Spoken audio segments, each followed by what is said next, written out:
I'm eating a Chomp's beef stick to get ready for this podcast. Oh, good. It's good to keep the protein levels high. Let's get going.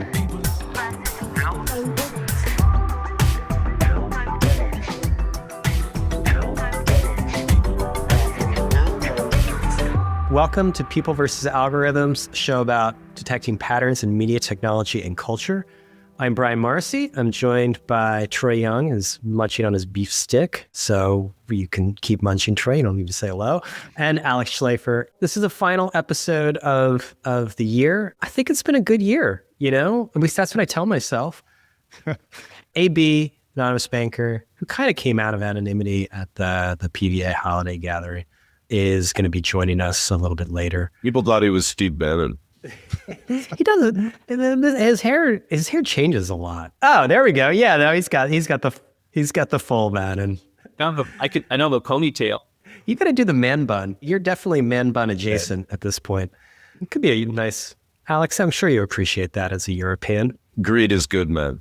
Greed is good. The mini gecko. Yeah. AB, you might be too young for Wall Look at that. Street. He put art in the background to show that he's got a tender. I mean, he makes an effort. Yeah, it's good. You've got Troy, you've got your like boomer blurred background shit going on. I don't know how to turn that off. Boomer. Brian looks like he's back in his childhood bedroom. You still don't know how to turn that off, huh? I'm wearing this. Look at this onesie I'm wearing. I know. Yesterday we called you an elf, and today you look like an extra on Star Trek. You know, all right. It's a Lacoste tennis onesie. Alex Burrell from the Wall Street Journal, great reporter there, had said that she hates banter on podcasts, except for ours. So thank you to Alex. We did a nice little gathering. 3 out of the 4 of us were there. Alex is continuing with his Snuffleupagus act, which got several complaints, I'll be honest with you. Great. Alex, I want to hear them. From in the grievances. I thought it was a good party. But Troy, you assess... Alex craves... that kind of feedback, but especially when it's about him and especially when it's complimentary. Well, no, when it's a grievance, I'm asking for grievances. Oh, there's plenty of grievances. I get them every week. Oh, really? Yeah, you're a more polarizing figure than I had thought, to be honest with you. Of course I am. Like, what the hell am I even doing here? What am I doing? I have no idea. That's the question. Yeah. Anyway, I thought it was a good party. We had some great people that turned out. And there was that ham leg, which I think is a great. Nice. The food was nice, nice room, nice people, really good mix of people. I loved it. I had a good time, and it wasn't like crazy, like packed or whatever. It was just fun. It was a really nice room. And then I went for dinner afterwards. That was great, with the one and only Vivek Shah. Ah, Ziff. Yeah. They dropped Davis, right? It's just Ziff CEO. Ziff. Yeah. How are they doing with their web pages? Is that okay? Everything's fine. Oh, yeah, everything's fine. Yeah, that's good. Websites are fine. Anyway, it was a good time. We are going to do I guess it's like kind of a love-hate thing where we're going to talk about, it's our version of awards. That's the way I'm thinking about it, right? But I want to go over a few news items before we get into there. One is maybe Vanity Fair is back. You know, it's hard to break through these days for a lot of institutional media. And the best way to break through remains killer stories. And they had a killer one that they worked on for a year. And it was about inside the Trump administration. They got 11 interviews with Susie Wiles and a bunch of other Trump lieutenants and came out of it with the goods. They married it with one of their glamour photo shoots. And they basically just put Susie Wiles' words out there, and she called. The MAGA people aren't so good with the portraits. No, we'll get to that. But Susie Wiles, described Trump as having an alcoholic's personality. J.D. Vance has been a conspiracy theorist for a decade and basically a political. They call that a dry drunk, Brian. A dry drunk? Yeah. Really fascinating look. Chris Whipple, who wrote the story, I would always say to younger reporters, find a niche. And this guy found a niche in just being the guy who is obsessive about chiefs of staff, the White House. He wrote the book, literally, The Gatekeepers. Impressive, I think that this gives me a little bit of hope for a new Vanity Fair under Guiducci. I don't think it solves the business model challenges for a brand like this, but kudos to them. What does it say about about people that, I mean, did Susie think the outcome would be good? Well, that is the big question, is that why this is a very savvy operator and why she would put that all out there. And then the ultimate flex was that she trashed all of her colleagues, and then they lined up to, I don't know, blame the mainstream media or whatever, or say it was a quote unquote hit piece, or like keeping the tape running. Yeah, look, in Washington, a classic definition of a gaffe is when you accidentally tell the truth. And that's what happened here. Mm-hmm. But good for them. Are we safe, Brian? Are we what? Safe? Everything okay? What does that mean? I just want everything to be okay. It's a holiday edition, There's a bunch of lunatics running the country. Like, are we okay? Are we going to be okay? That's not for me to say. I have no idea. For the next 45 minutes, we're going to be okay. One other thing is, are we sure Barry Weiss is good at media? Are we? I've been slightly obsessed with the Erica Kirk interview that she did. That was presented as you made us watch this.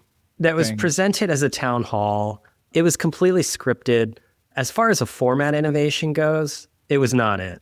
It was pre-screened questions, and it was designed basically around Erica Kirk, who is somehow has managed to become a polarizing figure as a widow, which is unusual, but I think that talks about the place we're in right now.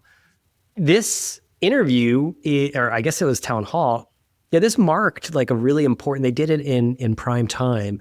It's an important first step of what she is going to do with CBS News. I think this is going to be a story. Well, this is where you maybe have it wrong, I think, actually.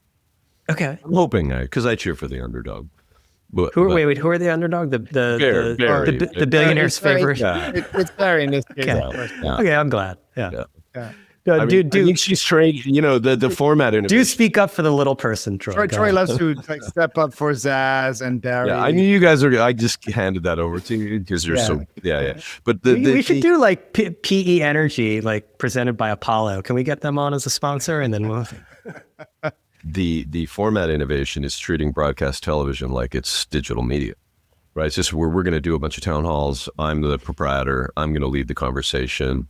We won't get it right at first. We iterate. We're going to create a bunch of moments, and they're not going to be all these kind of tentpole, high production affairs that would have, traditionally defined what we consider to be broadcast media. That's the change. I want you two guys to go in to a place like CBS News and try to reinvent that fucking thing. And I want to document every move you make and see how it goes. This is the same bullshit as with Zaslav. It's like, Zaslav is a king arbitrager, man. He won, brother. This thing that's in trouble. We're going to get to the person of the year later. Move some deck chairs around, leave with nothing much change in it. Tell me if you would have done it better. I don't know, man. I'm just looking at what's being done right now. I watched that interview. There's no charisma. I mean, I think it's fine. Like, this person ran a successful newsletter. I don't think I should run CBS or be put on screen either. I don't even know if I should be on this podcast, guys. But like, now we're getting somewhere. But I think we're you're kind of being pitched this person as a phenom, like a talent, like for the ages, and then it's like, guys, this is like, once again, baby news. All right, baby news. All of it did come off to me, admittedly, as in the baby news category and in the uncanny valley, which Alex has also talked about. It just came across as fake, to be honest. It's fake. I don't think she's as charismatic. That's not the reinvention. I do not think that Barry Weiss. I don't see any evidence that Barry Weiss is as charismatic to a wide audience as she is to a dinner party in Bel Air. I mean, it's very clear. And Charlotte Klein from New York Magazine has a great piece on the rise of Barry Weiss and how it really happened in California. She became a favorite of a lot of rich and powerful people there who happened to have similar ideological beliefs as she did. And that's great. And that's a big advantage. Is always flattering rich people will always I like better be a than good this? thing. I want one or two ideas from you guys as to what you would do, because it really is. No, but Alex, before you interrupt me, please. Right. It really is. It's a lion's den. It's a really precarious time in the transition of media. We've watched really smart people like Mark Thompson try to restructure CNN. It doesn't feel that much different than it used to. There's business model problems. There's kind of media model problems, like the whole thing, and talent, cultural issues, all of that. What do you do? That's what's interesting to me. I think we had words for Mark Thompson too. I just think that right now we're rating somebody's performance who was plucked out of relative obscurity to run this thing. And honestly, we've seen lots of right-wing personalities that have what seems to be a lot more talent and a lot more personality and a lot more charisma. And she's not. Which ones do you like, Alex, on the right? Oh, which ones do I like? I don't know. Yeah. Fuentes? But I mean, even the Nick Fuentes has, he has more charisma. He has his Weiss. thing. Like you've got Laura Ingraham, you got like Candace Owens. All of these people I disagree with, but they all at least are like juice. She has Riz. Bring the juice.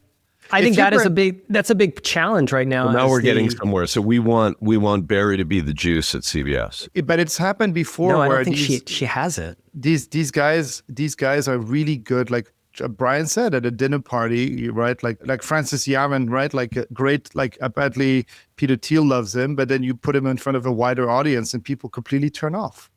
Right. Well, yeah, we already saw that with Peter Thiel's chosen political candidates. Although, in the VC way, he got one with JD Vance. So the problem with this is that she forget about format or the timing of the particular town hall.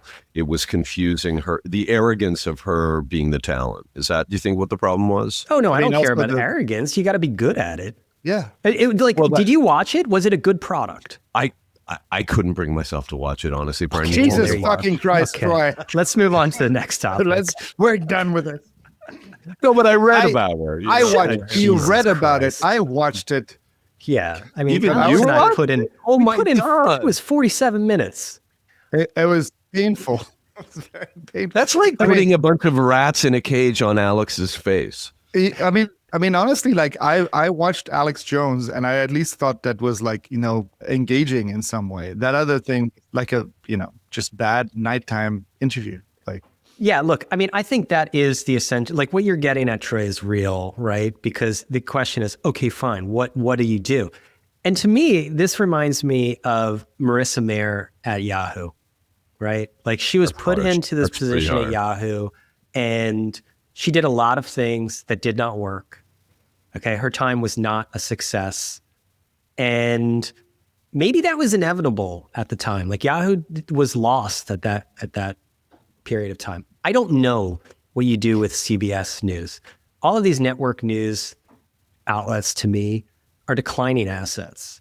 And so you're managing decline at the end of the day. So maybe that's why, oligarchs are oh, whatever, let's just have someone at least who is going to maybe, parrot things that, we are very into. I think at some point also, and we should move on, but at some point the thesis is wrong and the execution is wrong. So, the thesis that, this needs to move more towards the center hasn't worked up to now, and then saying, okay, to move towards the center, we're going to interview Charlie Kirk's widow and do it like that was bad execution. And there you go. This is where we are. Okay, let's move on. YouTube is getting the Oscars.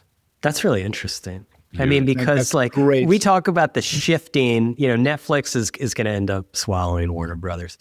And we talk about the shifts on this show all the time. And, tech is taking over media for sure. When live events start to go to these platforms, as they increasingly are, that's the last bastion of the old TV model.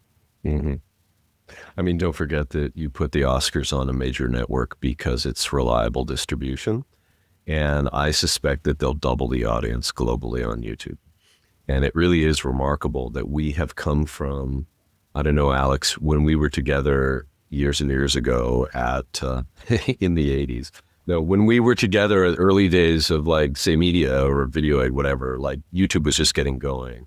Now they've managed to become this clearinghouse for all the world's video content, such that you can put professional live content on top of it, and it'll draw a bigger, global audience than network television. It's amazing. It's amazing. It's less restrictive than broadcast television, right? They can run longer. They can say things that they might not be able to say on broadcast TV. Right. It's just going to be better. And on top of that, what's really hard to do? Really massive live streams, except if you go on YouTube and you just do a live stream. Even Netflix, had trouble kind of running a live boxing match, right? But this is great. This is great for them. I mean, most of the content I watch like that is on YouTube. The Game Awards were just on last week, and I love that show. That's great. Yeah, and this is also going to help Netflix in getting this deal across, I think, because it really does. Look, antitrust battles, I am absolutely not a lawyer, but the first step of any antitrust defense is widen the market as wide as you possibly can. When Google would be accused of having a monopoly in any kind of area or dominating it, they would always say, well, it's not online advertising, it's all advertising. And then it becomes even broader. But Tim Wu, who had been at the FTC and is, I guess, on the side of more aggressive antitrust enforcement, had basically he's been making the argument that you can't really say that Netflix is competing with like YouTube and TikTok, that the attention markets don't operate that way. I'm not sure I really understand that, because it's pretty clear that YouTube is TV now. Yeah, it absolutely is. The actual watch time on TV has increased. And what was the data? Even if Netflix absorbs Warner Brothers, it will be 9% of the TV watch time, while YouTube makes up 15% already. I mean, I think that the bigger concern is that it operates semi-monopolistically in the talent or commercial marketplace for premium content. And that's where it can exert market power, around production companies, talent, people that make content, which is really not the market that TikTok and YouTube exists inside of. And, but can you separate out those markets? I mean, you're competing with, we talk about this all the time on the show, you're competing with everyone, the quote unquote guy with the selfie stick, I believe that's a little bit dated, but. The new example is the Goon Squad, and I'll get into that in my segment. We're going to talk gooning? Is that the idea of the year? Oh, we're going gooning, because gooning is the ultimate end of the line in the internet. All right, let's get into that. Troy has his lights off right now. He's like in a goon layer. Yeah, with a blurred background. It's called a goon. It's called a goon cave. It is a goon cave. Yeah. Let's get into awards. We can get to Lost Generation some other time. All right, I want you to start with one. All right. We have a list here. Is that the fanfare? Or do we start with something?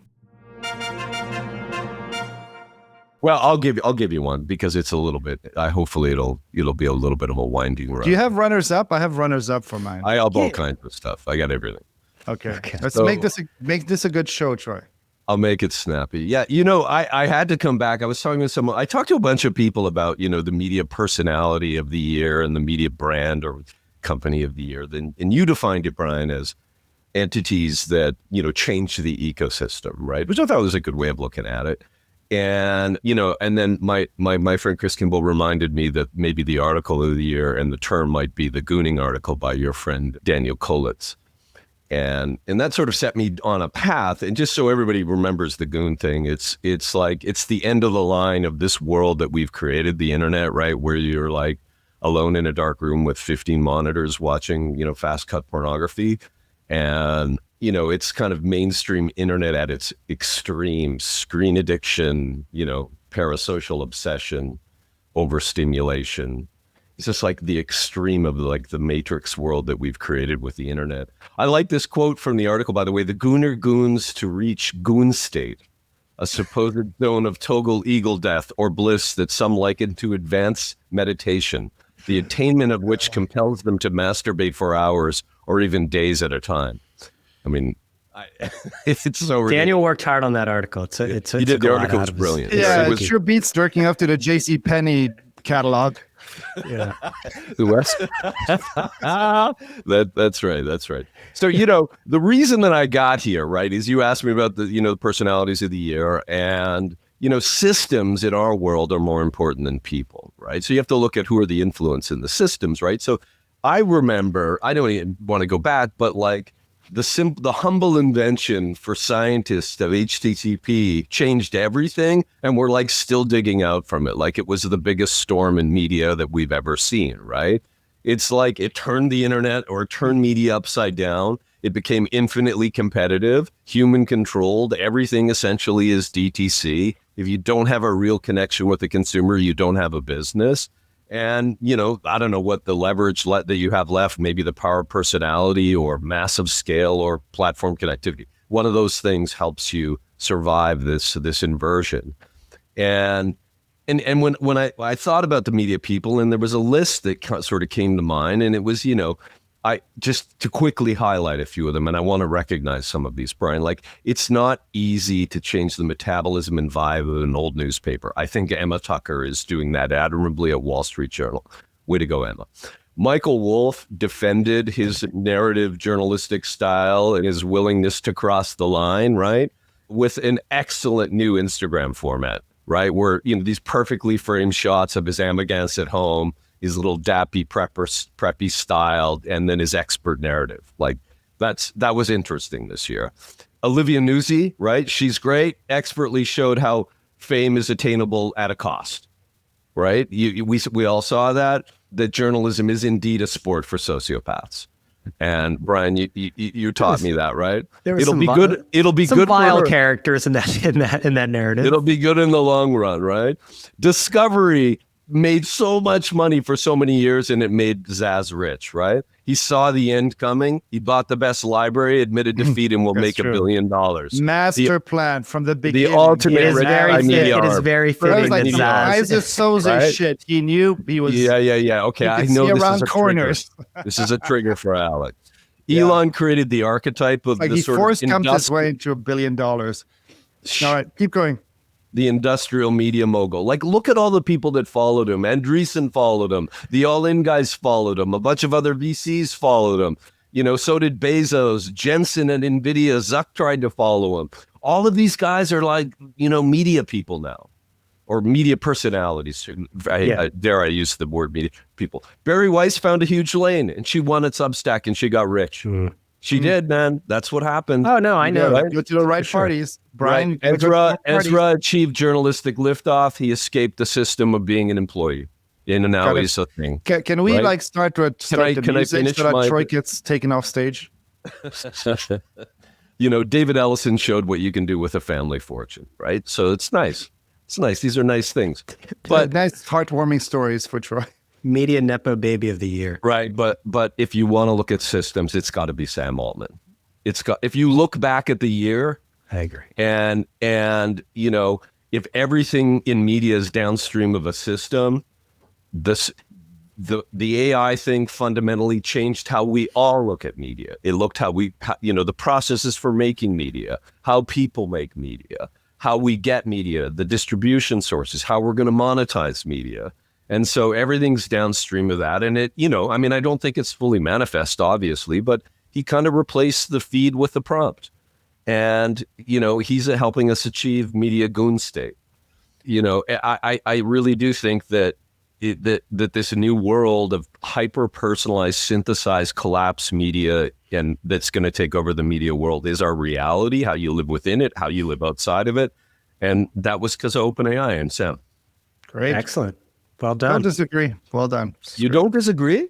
No. I don't actually disagree with, and I think what was important, what I would highlight there that I liked is you talked about the systems, right? Because I think a lot of these things when, I used to always have to do these like X of the year packages, and they were always awful to do. But, a lot of it, we try to use individuals to symbolize the systems that are changing our society at the end of the day. And right now, and I don't see that changing at all of these systems are being created nearby Alex and his compound out there. And this was the year that it was painfully obvious that pretty much all of us, everyone, the entire economy and world is downstream of that. And that is a tremendous amount of power that is being accrued in a relatively small group of people. It's why I can't stand their aversion to being held to scrutiny. I think that's a fair trade. If you're going to remake society, that maybe we should scrutinize what your incentives are and what your beliefs are. It seems to me that makes sense. But I think like even naming like people of the year, like, I mean, Time did the AI architects, which is like a dodge in some ways, you know, instead of just choosing, say, Sam Altman as a symbol of that. Yeah. Yeah. Well, I won't take as long on the media brand, but this one I felt. Wait, like are you doing 2 in a row? Great. All right. Yeah, we're grouping them. Yeah, Right. I'm just Right. Go ahead. such a bitter old man, Alex. The Isn't you know, Alex the we youngest? already mentioned, right? YouTube hijack cable. Now we have produced content sitting on top. That's the sort of like internet inversion. Netflix, you know, won this scale interface game. It really is remarkable that the only way to get people to come to your media interface is spending huge amounts of money to get the scale that it takes for a human to justify that. In the process, they're reshaping Hollywood. They're going to win this bid, and they're going to be big IP holders as well as the biggest streamer. You know, one might argue that the free press is the blog that with the hostile takeover of mainstream media. Now, if I would said that 10, 15 years ago, and you said a little blog run by someone who was, you know, an ex-New York Times journalist ended up running CBS, you'd like shake your head. I mean, it's really an incredible thing. But, you know, if I was going to look at one company, I think, and I think that its effect will happen for years and years and years, it's Polymarket. And we talked about this early or late last year, but I would say that like kind of journalistic point of view becomes, you know, what do the people think will happen?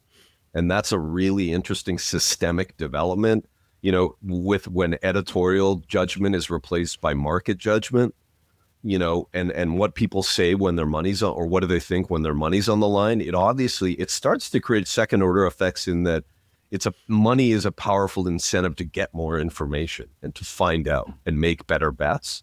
And so Polymarket becomes sort of a clearinghouse for people's efforts to get to the facts.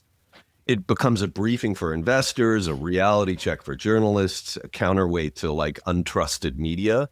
And so as it sort of institutional trust collapses, Polymarket is this like new truth. A lot of things need to line up for that to happen, right? I mean, yeah, just like it's an insider trading platform. It is for sure. But it shapes expectations.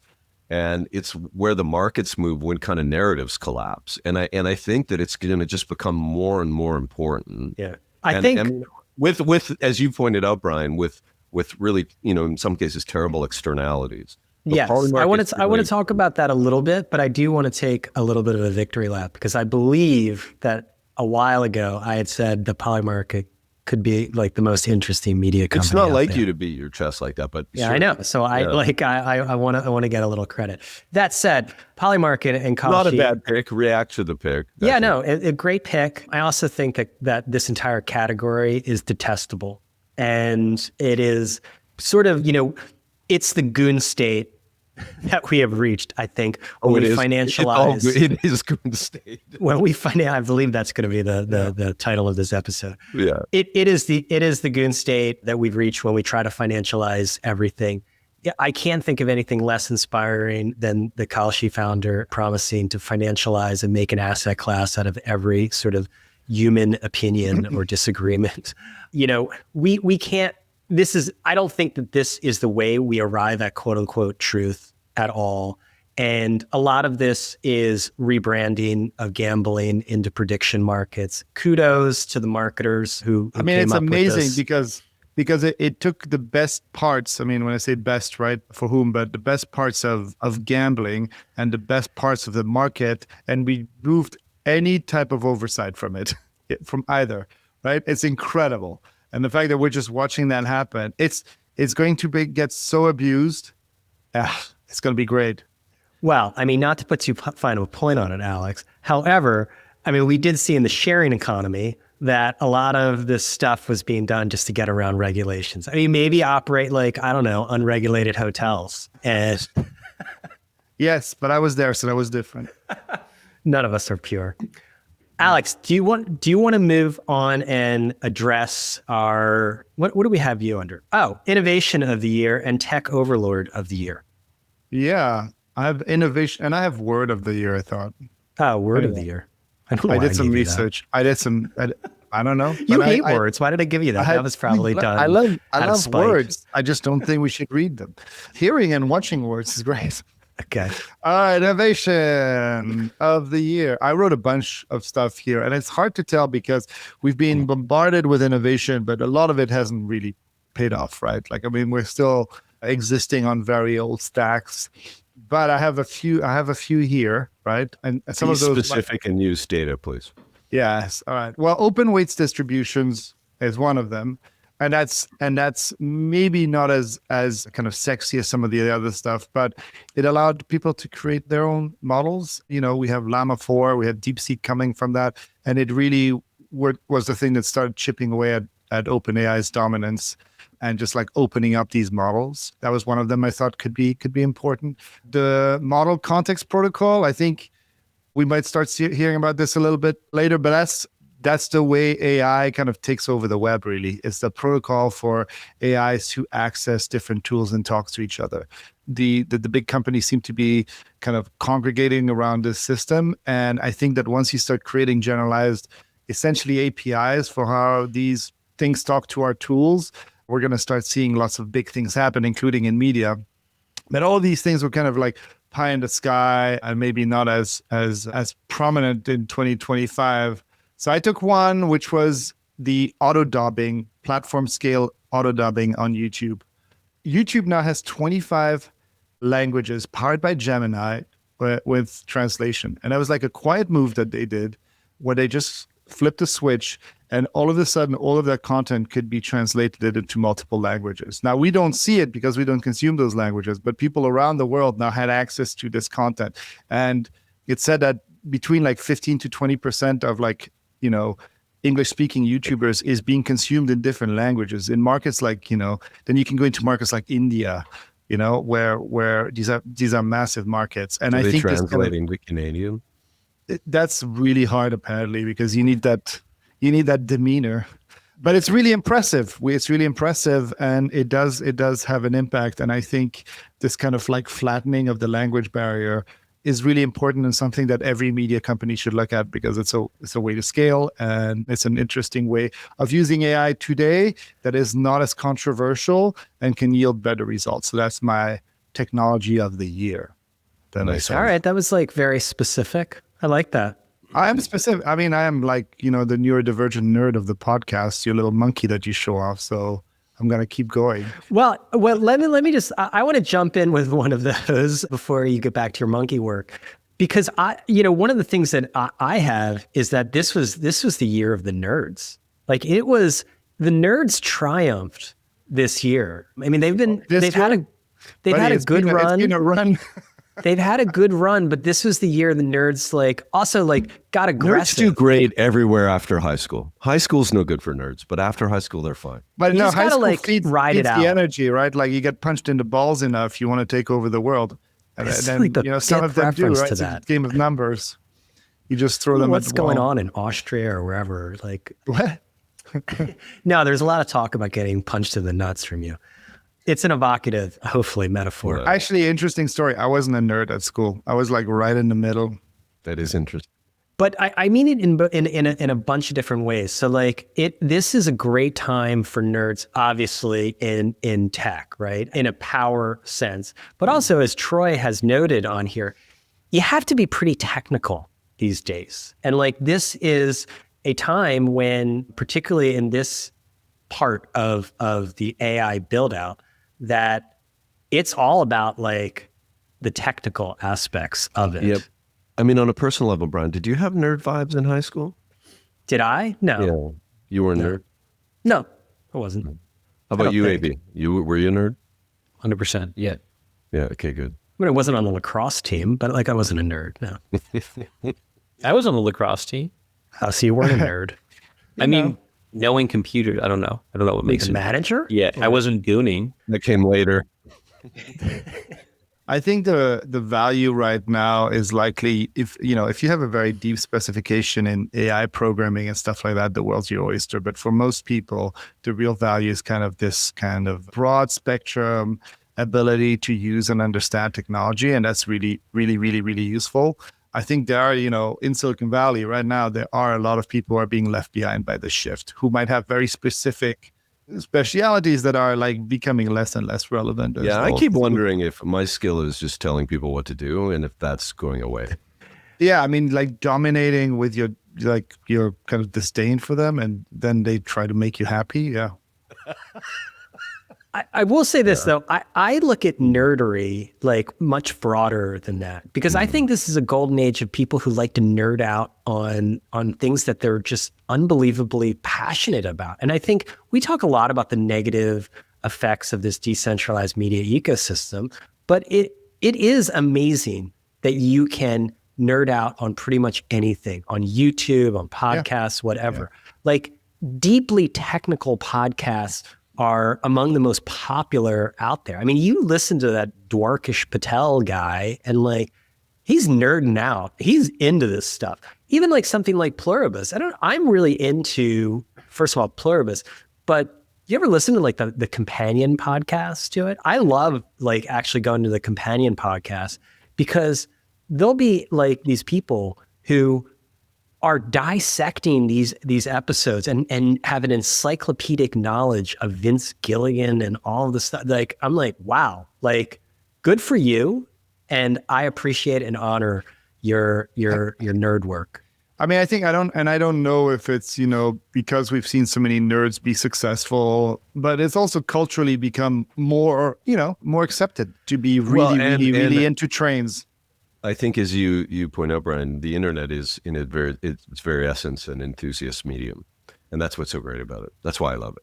And rabbit holes are fun, right? Like the internet. When I fell in love with the internet is when I fell in love with rabbit holes. Being able to go into something and get deeper and deeper and deeper and deeper and deeper, until you download the Anarchist Cookbook and make thermite. Next thing you know, you become a gooner. Yeah, you got 20 monitors around you, and then like you're entering the Goonstate. You're like, I'm just an enthusiast. I'm just an enthusiast. I had a friend who worked for 6 months tagging porno with the different tags for search engines, and he had to stop.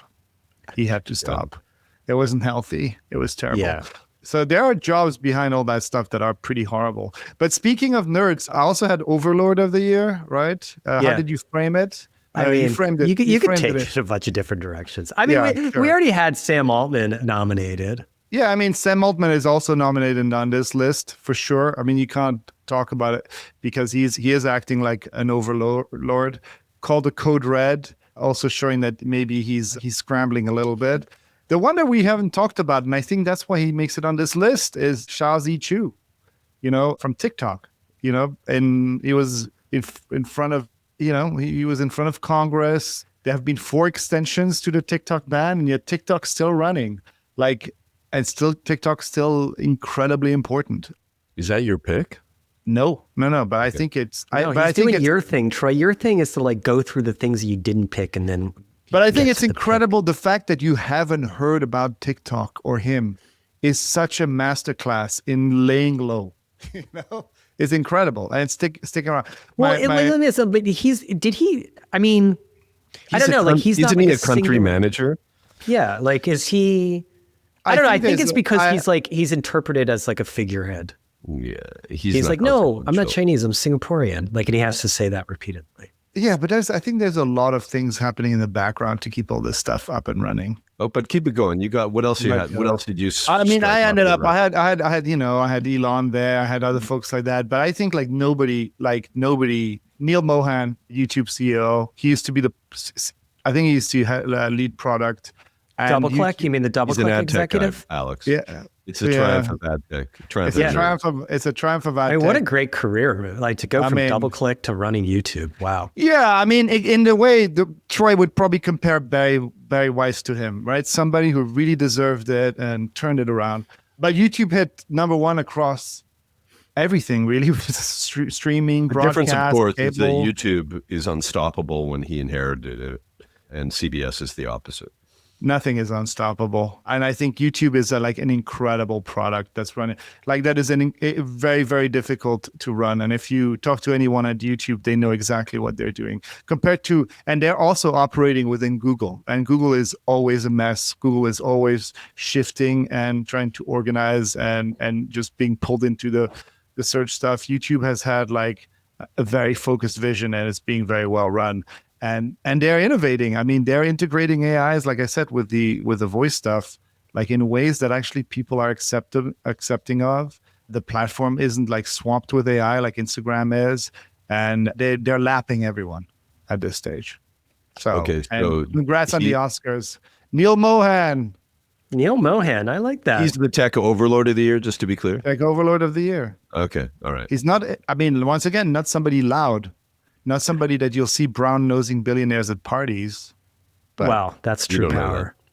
All right, let's actually put a pin in that. As they say, I know you have a hard stop, Alex, but I want to bring in AB to talk to us a little bit about the hustler of the year and the deal guy of the year, because these are archetypes that are close to AB's heart. Okay, start with the hustler. And I only have one. I don't have multiple like Troy, but I think Shane Gillis, who I was surprised, someone on my team this morning, I was talking about this and she didn't know him. But so Shane Gillis is this sort of middle to more right-leaning comedian. He was picked to be on SNL in 2019, sort of got the golden ticket for that most comedians sort of dream of. He had some wild tweets that they found, sort of instantly got canceled. And then he sort of worked his way back. So he started a podcast, which is now one of the biggest on Patreon. He did his own live special that he just posted on YouTube. I just looked at it. It has 50 million views. And then he also funded a show, which is Tires on Netflix. Now they're in their second season. He's going to host at the Eagles Stadium a big live comedic event. And so it's like you see this rise where he got canceled and then basically built the infrastructure himself independently. And I would say that he's way stronger now than he would have been if he would have followed the traditional route. So it sort of touches on these themes of like independent creators can actually have a lot of power, and they can do it by not needing to follow the mainstream sort of media routes. Yeah. And it also, that ended up being beneficial, right? I mean, at the end of the day, he's a lot better off. Yeah.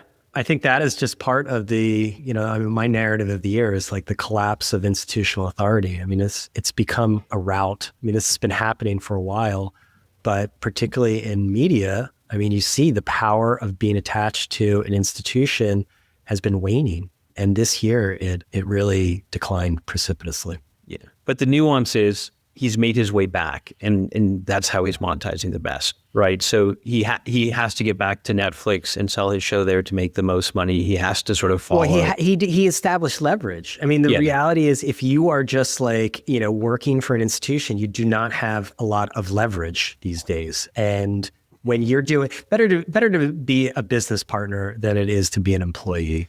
Well, it also shows that, like, I mean, we talked a lot about YouTube, but there's this kind of also this belief that if you're going to make it in media, you got to run a newsletter and kind of hustle on YouTube. But what he managed to do is really end up in a very traditional place where he's got his sitcom.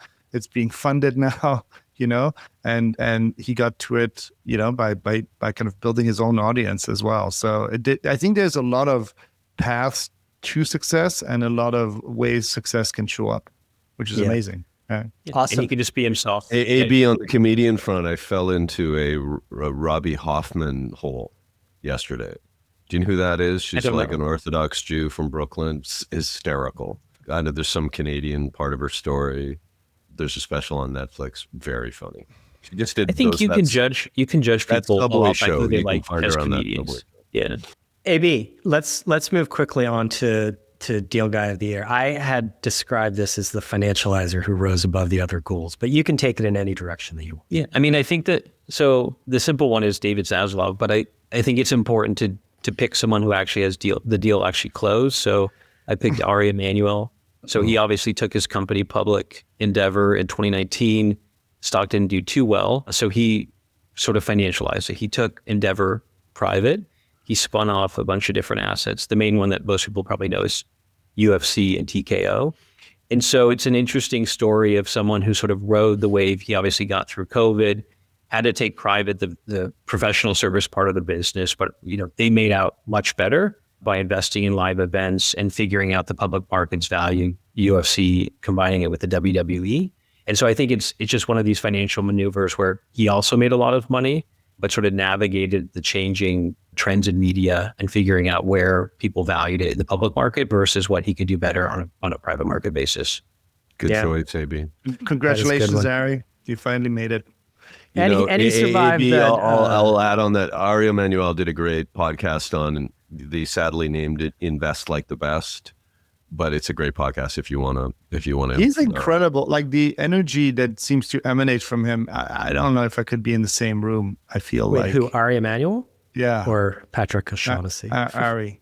Okay. Ari Emanuel, just intense individual. That family has an intensity about it that is slightly That's unusual. some special sperm and eggs over there. There's something good happening. Must be like an intense holiday gathering at the Emanuel. Yeah. This episode has been very crude.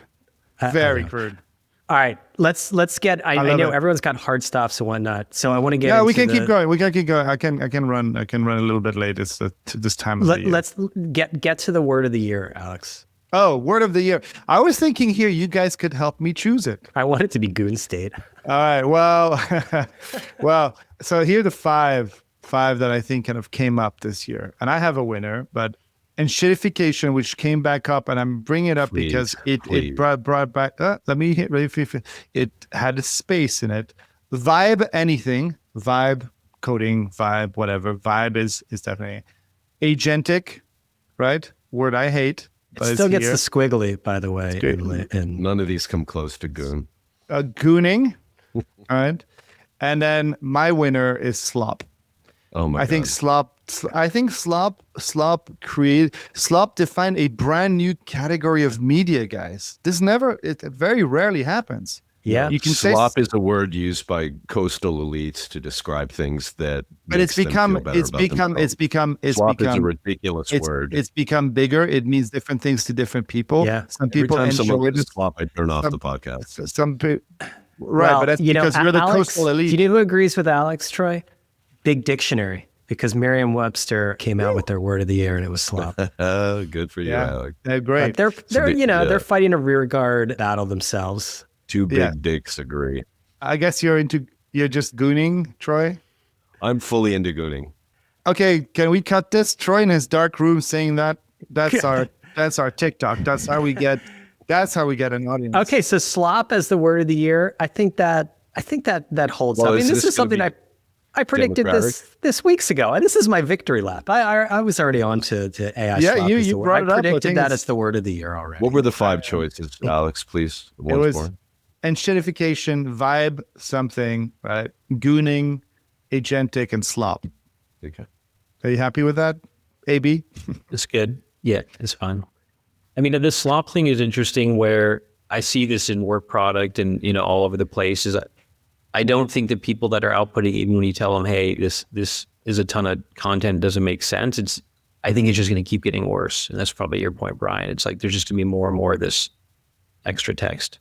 Yes. I mean, in text and video and audio, I actually, a prediction for next year, the platforms are going to start as a value prop for the customers, integrate filtering mechanisms for that, because sentiment, from what I hear, is not great on AI content. People like generating pictures of their friends and look at it in small groups, but they don't like consuming social media. So, well, we'll see about that. Brian. Yeah. So let me just wrap this up with my own. I'm going to really just frame it around what I think the sort of big picture narrative of the year was. And I think it's just been about the battle for human sovereignty, because we're seeing that collapse of institutional authority. And, we've spent all of our time within these institutions, and all of them have not stood up to scrutiny. I mean, we talked a little bit about, there's one of these stories that just came out recently, really looked at some of the, I mean, it's an important story, I think, to tell, because I think a lot of times when we talk about the quote unquote DEI era, it slips into all kinds of generalities. But there was this piece, The Lost Generation, that went viral. I mean, Ross Douth had picked it up and gave it a lot of prominence too. And it uses data to show the sharp shift happening within a lot of these quote unquote creative institutions or whatever. And it really raised a lot of questions. I mean, first legally about whether Civil Rights Act was frequently violated, which it certainly feels like it did. And also just the ethics of a lot of these policies. And I think we're going to see that play out more in 2026 and as we go forward, because we're living within a lot of these systems that we talk about. And I think a lot of people are trying to find how they can have some kind of sovereignty over themselves, because we're getting manipulated constantly by not just, this is all about people versus algorithms. I think the algorithms won at the end of the day. And AI is going to make that even more clear. So you're going to see really the battle being for how do you develop some kind of personal sovereignty, whether that's whether you want to be an employee or whether you want to go down an independent path to have more sovereignty. Or, we talked about in the chat a little bit about the South Park creators, and they got sovereignty by cutting a good deal, because then they can say what they want and they can be critical of Trump. And I think this is going to be the continuing narrative that we're going to be dealing with, which is, how are you going to be sovereign as an individual? How are you going to be sovereign as a publisher? Because these systems otherwise are going to swamp everyone. So that is my big picture narrative of the year. I like it. How would you frame it in 3 words so we could put it in the newsletter? The battle for human sovereignty. That's battle for human. Okay, great. I don't know. I feel that way. But what's interesting from an economic perspective is when you deconstruct like a media organization and go independent, there's just a lot, and we've talked about this so many times before, but there's a lot less people, right? That you don't, as an independent creator, you don't need a real team, and you might make more money, but it just leaves a lot of people behind. It kind of gets in this interesting element. There's a lot of extra people at any organization you go to. There's extra people, but it starts to, you look forward a few steps, and there's a lot of people that are not going to have jobs. Yeah. And I think on the media side, and particularly with this independent world, whether it's Substack, Beehive, or whatever, and YouTube, there's going to be shifts to these media collectives are going to be a big thing in 2026. There's several out there that are trying to create some kind of in-between that allows people to have that autonomy or sovereignty as independents, but then also be able to pull resources in order to execute on all the different things that are pain in the ass, but are part of having a media business. Yeah, or just bundle stuff together. Yeah. But yeah, I mean, I think we're definitely going to start seeing a lot of individuals, but these things, if they're successful, they turn into small companies. They hire 4 or 5 people. I don't know if it evens out, but I think, AB is right that a lot of people are going to be left behind, and then a lot of people are going to feel a lot of sovereignty over their future, So yeah. Well, that Lost Generation article really got at that, to me. It's like an uncomfortable topic, particularly for a bunch of white guys to discuss, but we have to get over that, if you ask me. And that's the narrative of next year. Just get over it. No, you have to get over not discussing oh no, it's uncomfortable to discuss. Why? And that's how you make progress. I always leave this podcast slightly uncomfortable. So that's because one of the things that emerged for me this year is that a lot of people have been left behind. And sometimes they're people where people don't want to have a lot of quote unquote sympathy for or something. I'm always struck in the media industry how many people who are around my age or older, they're not retiring or something like this, but literally the industry is compressed to such a degree. And the reality is, jobs are going to other people that I know a lot of consultants. I don't know if you do, I know a lot of them. This is a good time. If you're looking for a consultant, there's a lot out there. And I think media always goes first. And that's happening to a lot of industries. And it's happening at that level, and it's clearly happening also at the entry level too. Yeah. Right. Give a consultant a job, Dave. That's what we're going to do. What was your other topic, Brian? Good well, product. that was my I combined them all into that. That's nice. Let's do our good product of the year. Good product. Well, we can have a discussion around it because, when you reflect back on the year, this is a big ask, right? Like, what's the good product of the year? And I think if you look at it, Is it going to be a nap? Taking a nap. No, you interrupting me is my favorite product of the year. I like All right, go Flighty. ahead. Yeah. Flighty's good. Yeah. You taking a nap is a very good product, but you have to sort of look at your life and say, what actually happened to me? Did I try? Did I use? Did I experience in 2025? That actually, will stick with me, that I'll remember, that changed my life somehow.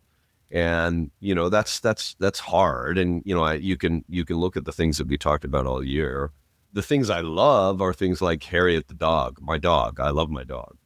And, that's a good product. And my kids and my wife and stuff like that. But, that doesn't count. Harriet gets first maybe because they're billing. not products. Yeah.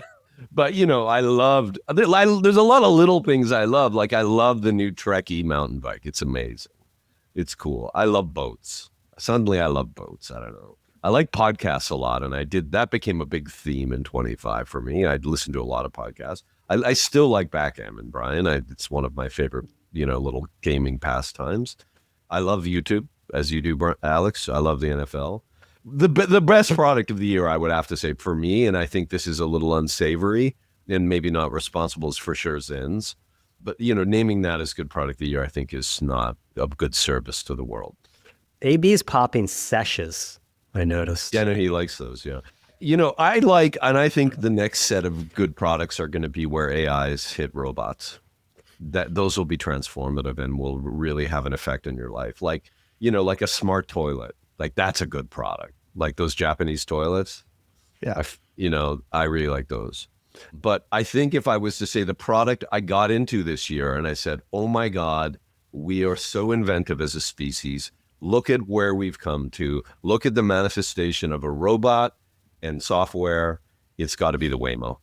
The Waymo is, to me, it's going to change cities. It's going to change, how we get from A to B. It's just, I hate to say it because it costs people jobs. It's fundamentally a better product than getting in an Uber. I can stream my music, no It's one safer bugs in me. every way. It's safer in ask, every way. Let me ask you this, It's Troy. like it has public health consequences. Waymo is the good product of the year. I like that. Unstoppable. Agreed. Do you remember your first Waymo? Yeah, I did it with Alex. Okay. We were going to have a baby. I think that is the test. If you remember your first time, because it's like, holy shit. And I think the issue with a lot of AI is like post like the ChatGPT moment is there hasn't been that. There hasn't been the, holy shit, this is all changed. It's like, Except I would say, and maybe this is where the narrative coming from where I am is so much more intense, except when you start coding with it. That was my second holy shit moment with AI. Because once you start being able to build things with the AI, it is but I agree with you and that holy shit moment, like we felt it when we used Google for the first time, right? Like on the internet, right? Like searching for something. That's what you feel when you do your first Zin. It's like, holy shit, this is great. that's why I'm not going to hear it. Or crack. No, but Alex, you would like Zin. You like having a cigarette. What is the differentiation? Can I just ask, what is the differentiation? problem Like with AB, nicotine. what does Sesh give you that a Zin does? Is it Zins are the best. I've is it tried them all. cheaper? The only reason, there's a lot of counterfeit Zins, I think. So I just order it online. I think like half the stores in New York sell counterfeit Zins. Really? Yeah, it's a big problem it's that a no one problem. talks about. So The because it's counterfeit ones are sort of soggy. They're from Europe. Okay. And what do they put in it? Okay. I don't want I to just know think they're any like of this. Chinese. I think they're just Chinese knockoffs. But I do think it highlights this. Obviously, nicotine is a molecule that we've known Good about for a product of long the year. time. Yeah. But I think that AI will continue to help. It's like the GLP-1s, right? That AI will continue to help with new discovery of drugs that actually work. Because there's so much stuff that people take from a supplement perspective that they think helps them. But I think there'll be more things like GLP-1s or nicotine that people start to rely on more and more that actually have significant changes to your health. And you can make an argument either way on nicotine, but I think it's pretty helpful. All right. I started mega dosing magnesium that breaks the brain barrier, and it helps you sleep. It actually works. Really? I don't believe in most of the supplements, but I've tried it. I just don't. I tried one like these supplements that supposedly were going to like help me focus. I lost focus. Was it called cocaine? It wasn't. It wasn't called cocaine. I mean, you do live in Miami sometimes. Just to wrap it up, just to close this off. So I'm Say gonna something sentimental. I'm gonna rattle off our winners this year. Okay, so Media Personality of the Year, Sam Altman. Media Brand Company of the Year, Polymarket. Innovation of the Year, Large Scale Audio Dubbing, specifically on YouTube. Tech Overlord of the Year, Neil Mohan, YouTube CEO. Hustler of the Year, Shane Gillis. Deal Guy of the Year, Ari Emanuel. Word of the Year, Slop. Narrative/Personality of the Year, Brian. The Battle for Human Sovereignty, with a special shout out to the South Park guys, right? Am I right by saying that? That's correct. Okay, all right. And Product of the Year, Waymo. And also a reminder, you can have a Zin in a Waymo and just be happy. So that's great. Anything we didn't address that was like very critical to the year that we should quickly. I mean, there's a in. bubble. I mean, we're like sitting on top of an AI bubble and we don't know what's going to happen. So nobody knows next year is going to be really interesting, as you know, with the elections coming up, with the AI bubble heating up. I think it's going to be a gangbuster year. Well, I have a couple of words to say. It'll be good to get deep into politics for a change. That'll be yes, Alex, please. So this podcast, as you know, because you complain about it, is, you know, brings you little benefit, and we do it as a real. I think at this point, 165 in, it's a labor of love for everyone. I personally find it useful, not because of any kind of, you know, feedback I get, but because I get to hang out with you guys, and it forces me to keep up to speed on things. So we've said that before. I've always wanted it to do the following. I've wanted to make sure that we do our homework before the podcast. You know, I go on about it all the time. I've wanted us to not be smug. I've wanted us to have a healthy tension that enables us to kind of look at both sides a little bit, even though, if, you know, I can bring some healthy disdain. And I think that from, you know, now and then I hear from people that really like it, that it basically achieves those things, and it's not something that people get elsewhere. And that's kind of cool that we ended up achieving that. So it does actually bring delight to a handful of people. Oh, it's more than a handful of people. Give me a break. Yeah. Well, but no, yes, I'm just saying real delight, Brian. I mean, it works for some people, and that's cool. Yeah, it is. I'm glad we did this. Now let's sell some ads. Yeah, did you get the t-shirts made? What happened with the logo? Oh, I have them ready to go. I was waiting for an improvement from the creative director of People versus Algorithms. It's Alex. I'm only the art director. And someday he is so bad that it's literally taken him 3 weeks. He's giving me nothing. If I still have time, I'll try to do something today. Just one, I want to like nominate one. I don't know if this is a good product or not, but I came across the Puck made these playing cards for their journalists. I'm holding up Dylan Byers playing cards, and it gives various stats about Dylan that they sent the out. art kind of looks like, you know, when they get witnesses to draw up who did the crime in the police station. But I guess they look a bit like ominous, but I like it. I mean, there's a market for everything. Dylan's good with words, though. You gotta give it to him. I think we should ask the audience next year. Right. We'll make you know, PVA swag. Maybe like it won't be tequila, but what should we make? Bobbleheads. Well, there's a few things. I want us to do more of those. I want to do those events regularly. I think people like to. We congregated a very nice group. Alex, you're going to have to come to at least one. I mean, if somebody pays for it, I think that there is a good. All right, we'll get a budget. I think there's a market for that. Troy, you just mentioned that. I just got an idea off that. Like, I think that there's like a PVA backgammon tournament. There could be that.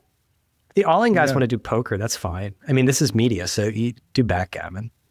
Right? Yeah. And then the PVA camp on Shelter Island. That's my aspirations for 2026. Nice. We could do a PVA camp outing at sunset. I could arrange that. So Right. So like we have, So is it gonna what be is a that rave? hotel called? Sunset Hotel? Sunset Motel? What is it? Sunset Beach? it's a motel, I believe, but maybe it's a hotel. I don't know. Look, I mean, if the you rooms give aren't me, connected. That's a to the motel. lobby, When so it's a when motel. rooms open to a parking lot, it's a motel.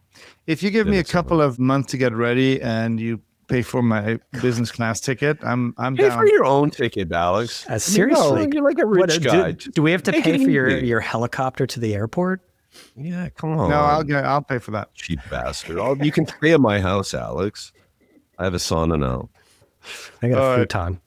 All right. All right, See you later. guys, it's been a great year of doing Yes. this. AB, Congratulations. you joined this year, so that was a big development. Yeah, it was I think good. AB is good product of the year. Yeah, I think it's been a great I product. wouldn't go that far. I hope you guys have a good holiday break. And we're not going to do this on Now we're gone. We're out for 2 weeks. Christmas. But then we'll be back in the new year. I'm going to CES.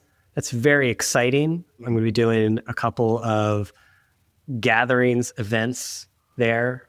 If anyone wants information on, I'm shoot me doing an email. CES in Ohio.